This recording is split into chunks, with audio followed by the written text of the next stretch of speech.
and how horrible I think the current model for education, basic education, because I have a daughter, and I'm very angry most of the time that I have to think about how her learning is going on her public school.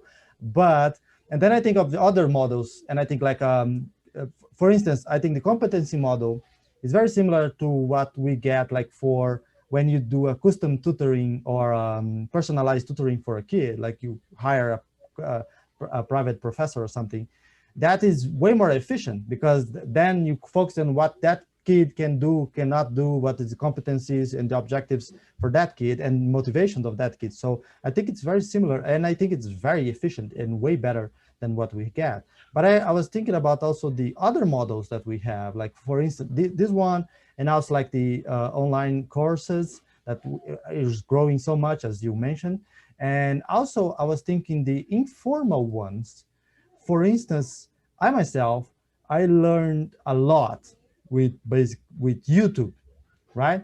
And we all learning that. And I was thinking, well, what is the learning system for YouTube? What is the model there?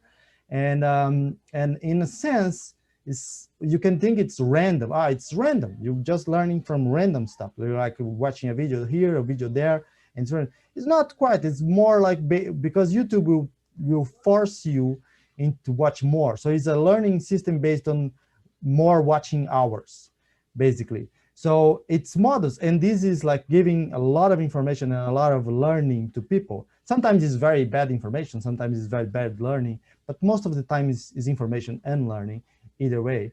So you have these informal learning methods.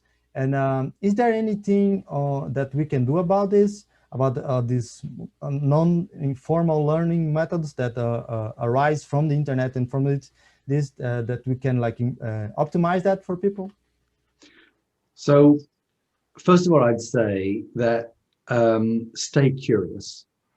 Right. That's the first one. Recognize that YouTube algorithms are going to serve you up the same thing as you've seen before.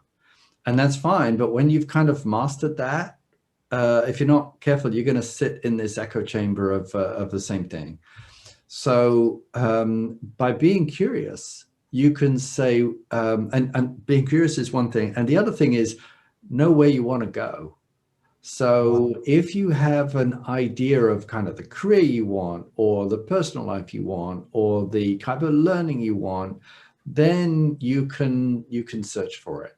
And don't just get fed by the algorithms. It's going to be, a problem, I'm sure, for the next few years, and then we'll probably teach it at schools. Beware of the algorithms. Now, some people will just consume the algorithms and feel very comfortable with them, and that's how YouTube and other platforms will make money, because they're going to reimburse the people that reimburse the content providers that keep people coming back. So there is going to be that.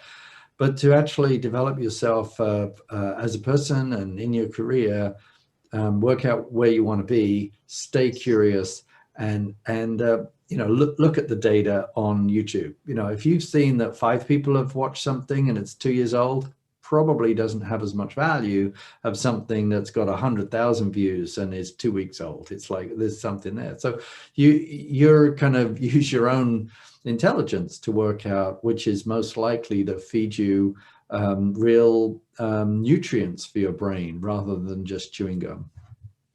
Yeah, that's a great perspective on that, and great message for people to be aware.